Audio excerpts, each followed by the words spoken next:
Ainda que você faça, a senhora faça tudo isso que eu estou falando aqui, de ajustar os contornos, não tem garantias que esse desenho vai dar certo na máquina, ainda que ajustando, tá? Ainda que ajustando tudo isso que eu estou falando, ainda assim não temos a garantia de que ele vai dar certo na máquina. Por quê? Porque a senhora trabalhou com divisão, né, automática num ponto cheio, cuja distância dos objetos ela é muito longa, tá? Então, por exemplo, daqui até aqui tem 12 milímetros de distância. E aí colocou ponto cheio, né, com divisão automática. Ele vai repuxar o tecido. E aí, na hora de fazer esse acabamento desse tipo de contorno, esse contorno corrido simples, ele é bonito, tá? Ele fica com aspecto levinho e tudo mais, só que ele não vai resolver problemas de desencaixe, né, de encolhimento natural do tecido. Ele não vai corrigir defeitos, ele não tem essa característica, né? Se você quisesse colocar o contorno para tentar compensar a característica de defeito, às vezes um pontinho do preenchimento que sai um pouco do lugar, e aí quando você passa o contorno, isso acaba resolvendo. O contorno meio que salva a pátria, muitas das vezes.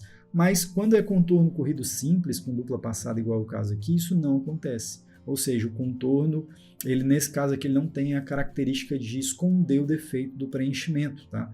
Então, eu acho que para esse desenho aqui, eu, né, supostamente colocaria um contorno em corrido triplo com mais repetições, para deixar o contorno com um corpo maior, e aí resolver qualquer tipo de detalhezinho, defeitinho que aparentemente venha acontecer enquanto está realizando o ponto cheio. Ou você poderia também trabalhar com outro tipo de contorno, como por exemplo, eu vou só supor aqui, tá? Pesponto. Tá vendo? O pesponto, por natureza, ele já tem uma característica de ponto que defende um pouco mais possíveis problemas na construção do preenchimento, ou seja, ele dá o contorno, além de contornar o elemento, ele dá também uma certa correção, tá? No curso ali do preenchimento, às vezes escapou um pouquinho, às vezes o ponto falhou, normal, né?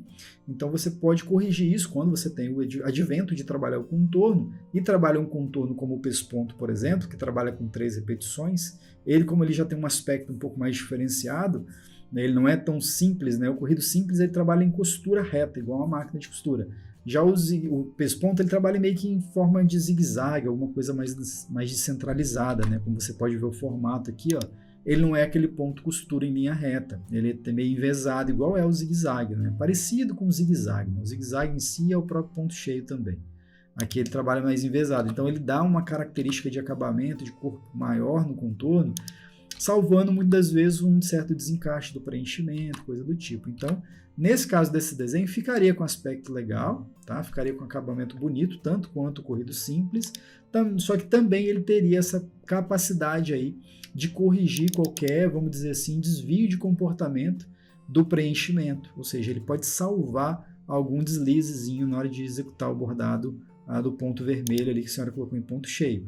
Nessa aula eu utilizei o melhor software de programação de bordados do mundo, que é o Wilcon Embroidery Studio. E se você for interessado em aprender mais sobre programação de bordados, vai lá no site da eBordados e coloca o seu e-mail na lista de espera, pois em breve eu abrirei uma nova turma do nosso curso de programação de bordados, o Wilcon Experience. E para você assistir mais vídeos como esse, é importante você se inscrever no canal da eBordados e também ativar o sininho para sempre que eu publicar um vídeo novo, você ser notificado. Eu vou ficando por aqui e até o próximo vídeo. Tchau, tchau!